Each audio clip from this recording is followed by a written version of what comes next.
여러분 한 주는 어떤 한 주셨나요?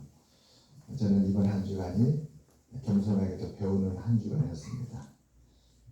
제가 단면 사역을 하고 공동회라는 것을 경험이 없어서 부족한 점이 많았는데 우리 김경도 의장님께 서류를 갖고 가서 보여드렸더니 또 가르쳐 주시더라고요. 지도를 해주셔서 또 이렇게도 배우는구나 하면서 참 복된 한 주간이었습니다. 3월 이제 첫 주인데 하나님은 우리가 어떤 말씀을 주고 어떤 말씀으로 우리를 시작할까? 하나님은 우리에게 우리의 마음으로부터 내면으로부터 시작할 수 있도록 오늘 말씀을 주셨습니다. 우리도 궁금할 때가 있지 않아요? 어디서부터 시작해야 될까? 이제 새 학기가 들어서 공부를 시작하는데 어디서 공부해야 될 것인가? 새 봄이 되어서 일을 다시 새롭게 시작하는데 어떤 일부터 시작해야 될 것인가? 우리도 고민할 때가 있습니다. 하나님은 우리에게 우리 내면으로부터 다시 시작하라 이렇게 하나님께서 말씀해 주셨습니다. 그리고 오늘 본문 말씀 참 귀한 말씀을 하나님께서 우리에게 주셨습니다. 율법은 하나님이 우리의 길을 인도해 주시기 위해서 주신 말씀인데 그 율법의 강령 가장 크고 중요한 계명 그것을 목표로 딱 세우고 갈 수 있도록 하나님께서 우리의 마음을 인도해 주셨습니다. 오늘 예수님은 율법의 강령 가장 크고 중요하고 첫째 되는 계명에 대해서 이렇게 말씀하십니다. 내 마음을 다하고 목숨을 다하고 뜻을 다하여 주 너의 하나님을 사랑하라. 이것이 크고 첫째 되는 계명이요 둘째도 그와 같으니 내 이웃을 내 자신같이 사랑하라 하셨으니 이 두 계명이 온 율법과 선지 강령입니다. 우리도 또 표대를 향해 갈 때에 표대를 세워야 되잖아요. 크고 첫째 되는 것, 가장 중요한 것 그걸 놓쳐서는 안 되지 않습니까? 가장 중요한 것을 바라볼 수 있도록 하나님께서 이 말씀을 주셨습니다. 올 한해 2026년도 이 세 번과 더불어서 하나님을 사랑하고 이웃을 사랑하는 것 그것이 표대가 되시기를 주님으로 축원합니다. 우리의 마음에 하나님을 사랑하고 이웃을 사랑하는 것 하나님은 참 뜻밖의 말씀하셨습니다. 이웃에 대해서는 내 몸같이라고 이렇게 복권을 다셨고 하나님에 대해서는 마음도 다하고 목숨도 다하고 뜻을 다하고 이렇게 서로 다른 모습으로 사랑하라고 이렇게 말씀을 주셨습니다. 그래서 고민해봤어요. 왜 그럴까?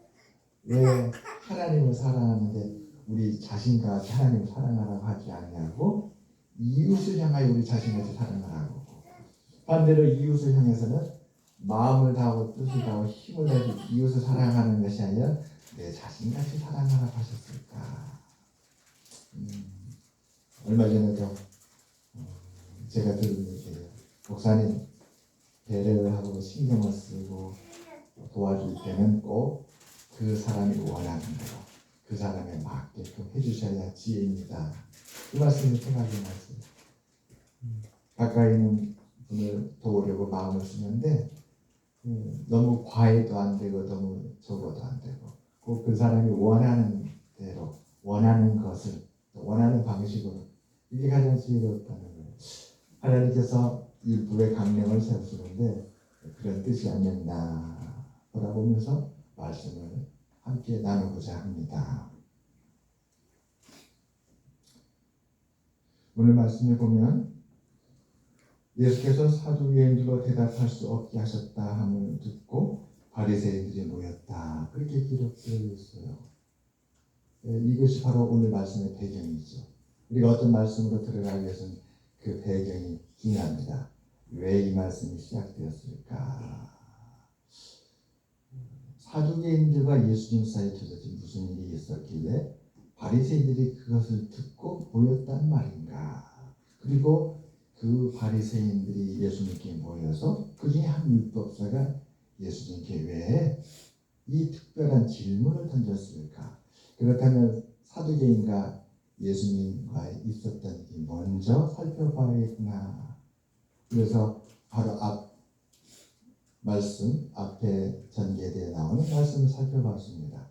사두개인들은 부활을 믿는 사람들이 아니에요. 그 사두개인들은 부활 자체를 받아들일 수 없었던 사람들이었습니다. 그 사두개인 중 한 사람이 예수님을 찾아와서 예수님께 질문을 던졌습니다. 예수님을 시험하기 위한 것이었죠. 예수님은 도대체 어떤 생각을 갖고 있고 주님은 무엇을 믿고 있나, 그분에 대해서 알고자 질문을 던졌던 것이었습니다. 질문의 내용은 이것이었습니다. 형제가 7이 있는데 그 중에 첫째가 결혼을 했는데 아내를 얻어서 결혼한 것이죠. 그런데 자식을 낳지 못하고 그 첫째 아들이 세상을 떠난 거예요. 그러면 유대인의 법대로 형의 형수를 그 동생이 아내로 맞이해서 형이 낳지 못한 그 자녀를 동생이 낳아서 형의 기업을 잇는 것입니다. 우리 룻기에서 봤던 것이죠. 좀 특이하죠. 7형제 중에 첫째 형이 형수와 결혼해서 결혼 생활하는데 아이를 낳지 못하고 어느 날 형이 세상을 떠난 거예요. 그런데 왜 둘째 동생이 그 형수를 아내로 맞이해야 되는가? 우리나라 보면은 이해할 수 없습니다. 유대인은 그렇게 했다는 것이지, 이스라엘에. 그런데 둘째도 아이를 낳지 못했어요. 그러니까 어떻게 됩니까? 셋째가 또 형수를 아내로 맞고, 복잡하죠. 그렇게 해서 7명의 형제가 다 형수를 아내로 맞이했는데 결국은 자녀를 낳지 못했다는 거예요. 그런데 가상입니다. 실제 얘기가 아니라. 근데 질문을 던졌다는 것이죠. 그리고 나서 이 형수마저도 세상을 떠났습니다. 그러니까 모든 사람들이 다 떠난 거죠, 세상을. 그때 이제 사도행이 질문하는 거예요. 예수님은 부활이 있다고 전하고 부활은 믿습니다. 그렇다면 부활하였을 때에 그 형수는 둘째, 셋째, 넷째, 다섯째, 여섯, 7째까지 다 함께 결혼을 했으니까 그렇게 세상을 떠났는데 다시 부활했을 때에 그 형수는 도대체 누구의 아내가 되는 것입니까? 이렇게 물었어요. 그렇죠. 세상을 떠났기 때문에 계대 결혼이라는 그 법을 만들었던 것이었습니다. 부활하게 되면 그런 법을 만들 필요가 없잖아요. 근데 부활을 했으니 이 노릇은 어떻게 합니까? 그 첫째 아들의 부인인 그 형수는 도대체 누구의 아내로 부활을 해야 될 것인가? 이미 둘째하고도 결혼하고 7째까지 7형제하고 다 결혼식 올렸는데 도대체 누구의 아내로 돌아가야 될 것인가? 이렇게 질문했어요. 그러자 예수님께서 참 놀라운 대답을 했습니다. 여러분, 주님의 대답을 들어보면 묵상할수록 놀랍습니다. 우리가 묵상 릴레이를 하잖아요. 그 말씀을 귀로 듣고 눈으로 바라보고 마음으로 생각하면서 곱씹는 거잖아요. 그 있었던 일을 곱씹어 볼수록 참 놀라운 거예요. 어떻게 주님은 이렇게 판단하셨을까? 주님의 판단은 이것이었습니다. 첫째, 부활은 반드시 일어난다. 둘째, 부활하게 되면 이 땅에 살았던 그 육신의 몸으로 부활하는 게 아니라는 거예요. 우리는 이 땅에 살아갈 때 육신의 한계가 있습니다. 그래서 가족을 이루는 것이죠. 그러나 부활했을 때 부활의 몸은 하늘의 천사와 같은 영광의 몸이라는 거예요. 하늘의 천사는 어떻습니까? 시공간의 제한을 받지 않아요. 천사가 어느 날 집에 나타났는데 문이 잠겼는데도 천사가 나타나는 거예요. 천사는 우리가 꿈을 꾸는데 꿈속에도 나타납니다. 놀라운 하나님의 존재, 하나님께서 만드신 놀라운 존재. 예수님께서 부활하신다면 어떻습니까?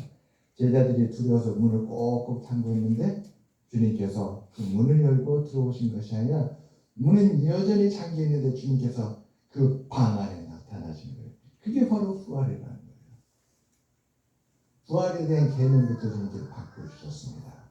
부활은 지금 현재 죽기 전에 이 모습 똑같은 몸으로 부활하는 것이 아니라 부활은 하늘의 천사와 같이 영광스러운 몸으로 부활하는 것이다. 이 전제 조건이 바뀌니까 그 다음도 바뀌는 거예요. 그러니까 그렇게 구하였을 때는 시집갈 필요도 없고 장가갈 필요도 없다는 것입니다. 그래서 누구의 아내가 되느냐라는 그 질문 자체가 의미가 사라지니까 이렇게 주님께서 말씀하십니다.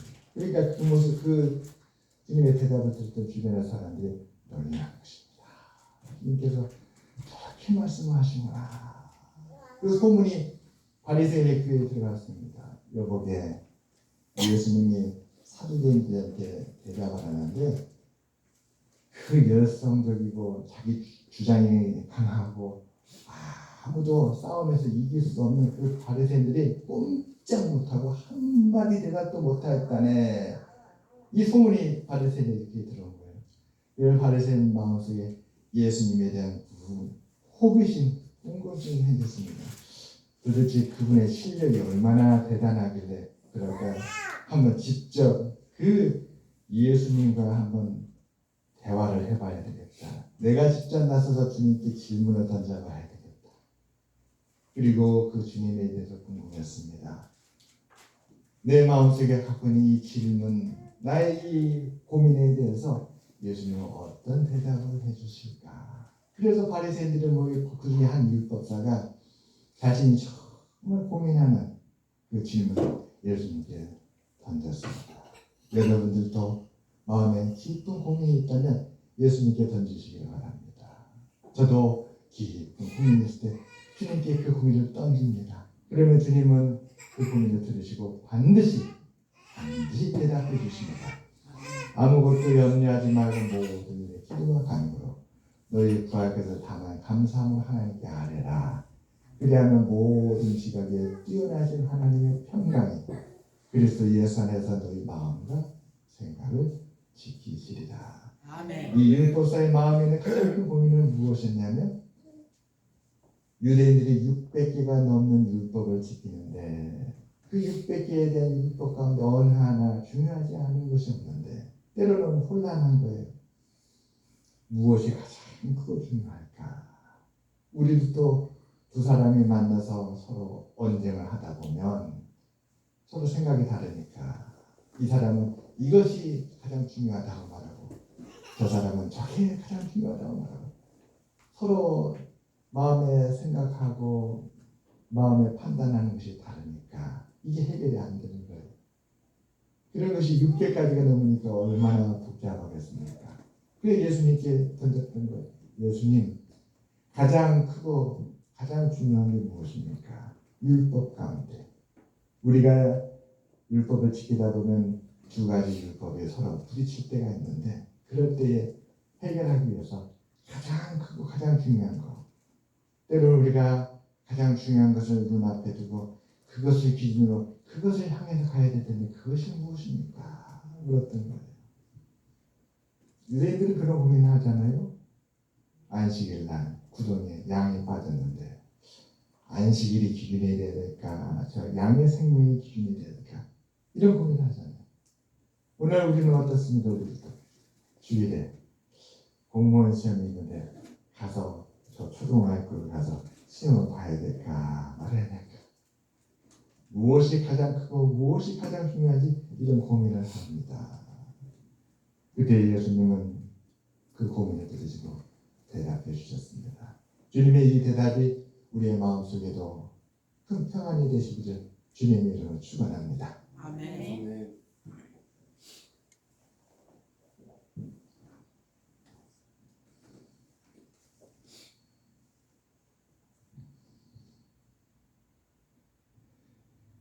예수님은 더 놀라운 말씀으로 무리를 가르쳐 주셨습니다. 더 놀라운 말씀으로 이 율법사에게 큰 가르침을 주셨습니다. 그 가르침이 오늘 우리에게도 큰 기쁨과 놀라운 가르침이 되기를 바랍니다. 예수께서 이르시되 내 마음을 다하고 목숨을 다하고 뜻을 다하여 주 너의 하나님을 사랑하라 하셨으니 이것이 크고 첫째 되는 계명이요 둘째도 그와 같으니 내 이웃을 내 자신같이 사랑하라 하셨으니 이 두 계명이 온 율법과 선지자의 강령이니라. 하나님 사랑과 이웃 사랑이 가장 크다라고 하셨습니다. 율법자는 아마 어떻게 하나님을 사랑하고 이웃을 사랑하는지 그 주님의 자세한 말씀에도 놀라지 않았을까 싶습니다. 마음을 다하고 뜻을 다하고 힘을 다하여 목숨을 다하여 하나님을 사랑하는 것은 신명기 6장 10절에 나오는 익히 유대인들에게 잘 알려진 말씀입니다. 또 이웃을 내 자신같이 사랑하라 하는 말씀도 레위기 19장에 나오는 이스라엘 유대인들에게 잘 알려진 율법입니다. 그런데 이 율법서는 이 두 가지 계명이 같다라는 것을 아마 놀라지 않았을까 싶습니다. 사랑하는 여러분, 오늘 예수님은 말씀하십니다. 하나님을 마음을 다하고 뜻을 다하고 목숨을 다하여 사랑하는 것과 이웃을 우리 자신과 같이 사랑하는 것이 같은 것이다. 둘 다 똑같이 크고 중요하고 모든 것의 기준이 되는 율법이다. 이렇게 가르쳐주고 있습니다.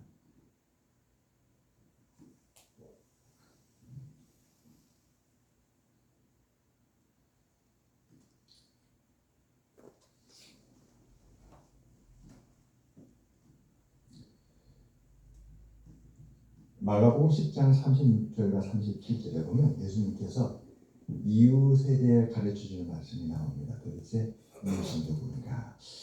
공간적으로 바로 우리 집 옆에 사는 사람이 이웃인가? 아니면 자주 나를 찾아오고 내가 자주 만나는 사람이 나의 이웃인가? 여기에 대해서 예수님은 명확하게 말씀을 가르쳐 주십니다. 마가복음 10장 36절과 37절에 보면 그 유명한 선한 사마리아 사건에 대한 이야기가 나옵니다. 사마리아인이 길에 가다가 강도를 만나가지고 가진 것을 다 빼앗기고 폭행을 당해서 거의 죽은 것처럼 길에 쓰러져 있었습니다. 그때에 그곳을 지나는 사람들이 있었죠. 레위인이 지나고 제사장이 지났습니다. 그들은 다 그 폭행당하고 강도마다서 강탈당한 그 불쌍한 사람을 다 그냥 지나쳐 갔습니다. 그런데 마지막에 온 이 사마리아인 이방인이죠. 그는 그 강도만한 자에게 먹을 것을 주고 입을 옷을 주고 그를 주막에 데려가가지고 또 그가 그곳에서 보호를 받게 해주었습니다. 뿐만 아니라 다시 돌아왔지요. 그러면서 예수님께서 이렇게 묻습니다. 내 생각에는 이 세 사람 중에 누가 강도 만난 자의 이웃이 되겠느냐? 이웃에 대한 이야기를 해주십니다. 그때에 주님의 이 이야기를 들은 사람이 이렇게 대답하죠. 주님, 강도를 만나서 다 빼앗기고 폭행당하고 길에 죽은 자와 같이 버렸으면 죽을지도 모르는 그런 상황이 된 그 사람, 그 사람을 도와주지 못하고 지나쳐갔던 사람이 아니라 비록 사마리아인이었지만 그를 돕고 그래서 살려준 사람, 그를 위해서 불쌍하게 보고 그에게 자비를 베풀어 준 사람, 그 사람이 바로 이웃입니다. 이렇게 대답을 한 거예요. 그때 예수님께서 그의 대답을 인정했습니다. 너도 가서 이와 같이 자비를 베풀어서 이웃이 되라. 그러니까 이웃이라는 것은 공간적으로 옆에 있다는 것이 아니고 자주 만났다고 해서 이웃이 아니라 어려울 때 정말로 자비를 베풀어 준 사람, 그 사람이 바로 이웃이라는 것이죠. 이웃 간의 관계는 정말로 처지가 딱하고 어렵고 그럴 때 도움이 필요할 때 도움을 주고 도움을 받고 이렇게 서로 간에 자비가 오고 가는 그 사이, 그런 관계가 바로 이웃이다. 이렇게 예수님께서 가르쳐 주셨습니다. 사랑하는 여러분, 그런데 예수님은 오늘 이와 같이 자비를 베푸는 그 이웃에 대해서 내 자신과 같이 사랑하라 이렇게 말씀해 주셨던 것이었습니다. 이것이 바로 참된 이웃사랑이다. 이렇게 하는 주님 말씀하십니다. 놀라운 것은 이 이웃사랑이 하나님 사랑과 같다는 거예요. 이 이웃 사랑이 특별히 하나님을 어떻게 사랑하냐면 목숨을 다하고 뜻을 다하고 마음을 다해서 사랑하는 것과 같다. 놀랍지 않습니까? 하나님은 예수 그리스도께 독생자라도 목숨을 요구했어요. 십자가에 너의 목숨을 내놓아서 인류의 구원을 이루라. 하나님은 하나님의 종들에게 하나님의 뜻을 이루는데 때로는 마음을 다하고 힘을 다하기도 원합니다.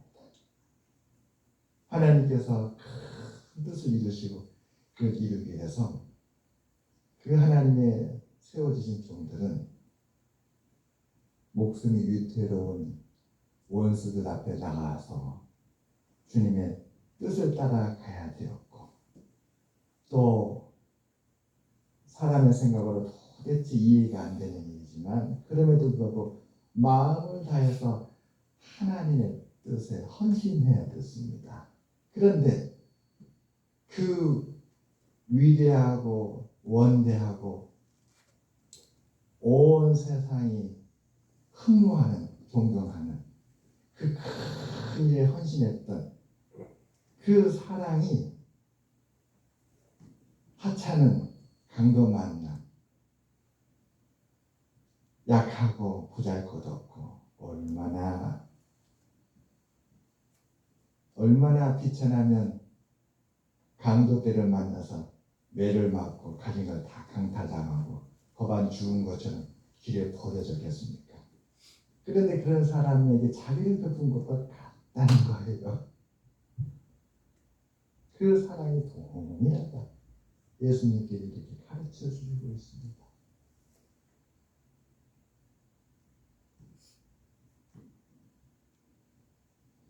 우리는 이 율법사와 같이 때때로 우리의 내적 문제로 씨름하게 됩니다. 하나님, 무엇이 더 중요할까요? 하나님, 우리에게 정말로 필요한 것은 무엇일까요? 하나님, 우리가 어디에 뜻을 두고 무엇을 기준으로 바라봐야 될까요? 우리 내적의 마음에 씨름이 있습니다. 이제 봄이 되어서 우리의 삶을 다시 일으키고 우리에게 주어진 하루하루의 삶을 어떻게 살아가야 될지 고민하게 됩니다. 우리는 수많은 사람들 만나게 되지요. 저도 그래요. 우리 노예 목사님들 만나면 며칠 전에도 전화가 왔어요. 저에게. 목사님, 제가 며칠 자리를 비울 것 같은데 저 대신 운전 좀 해주시겠습니까? 목사님이신데. 또 어떤 분은 소식을 들으니까 고물상에서 일을 한다는 거예요. 그래서 제가 전화드렸죠. 목사님, 아니 어쩌다가 이제 고물상에서 일하게 되셨습니까? 우리 교회에 고물이 많습니다. 공사하고 나와서 남은 그 폐기물들이 많으니까 제가 다 갖다 드리겠습니다.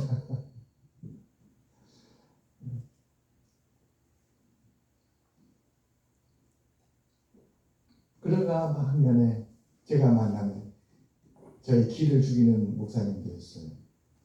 교회가 얼마나 부흥하고 큰지 세상에 본당이 가득 차가지고 고민할 때 하나님께서 어느 날 새벽 예배 때 내 눈을 들어서 도로 밖을 봐라 해서 보니까 교회 바로 앞에 도로가 있었는데 도로 끝이 보이더라는 것입니다. 내가 성령께서 마음에 말씀해 주시기를 저 도로 끝이 보이지 않느냐, 거기까지 가야 된다.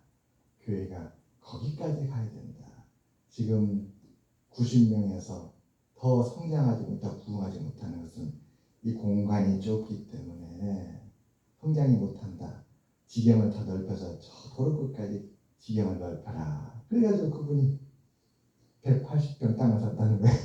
그랬더니 성도 90명에서 250명을 들었대요. 그런 말씀을 들으면 제가 기가 죽지요.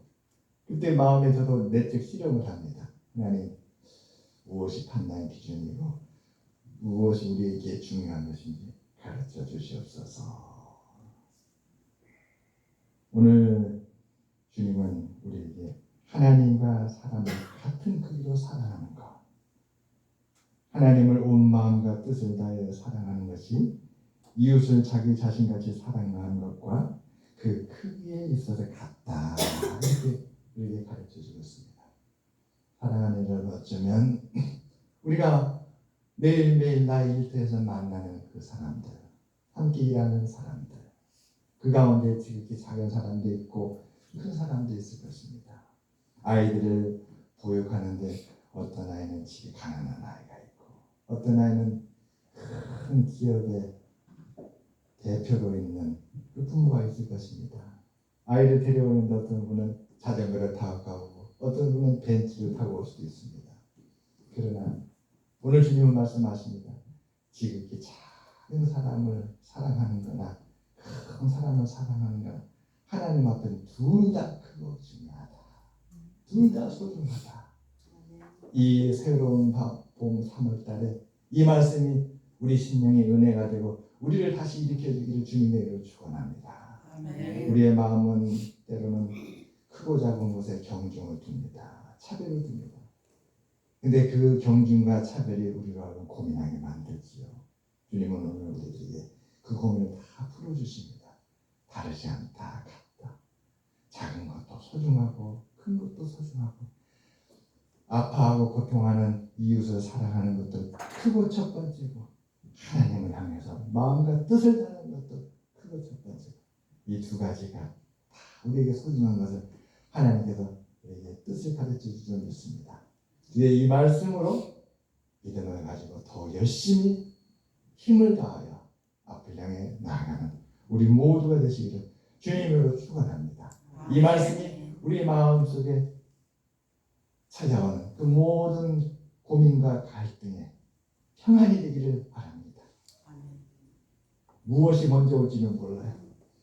어떤 사랑을 먼저 실천할지는 몰라요. 그러나 어떤 것이든 간에 주님의 말씀을 따라 실천하면 주님은 받으시고 우리 인도자가 되어주셔서 모든 것이 부정하도록 역사해 주시라 믿습니다. 아멘. 함께 기도하겠습니다. 하나님 아버지 감사합니다. 우리에게도 내적 시험이 찾아올 때가 많이 있습니다.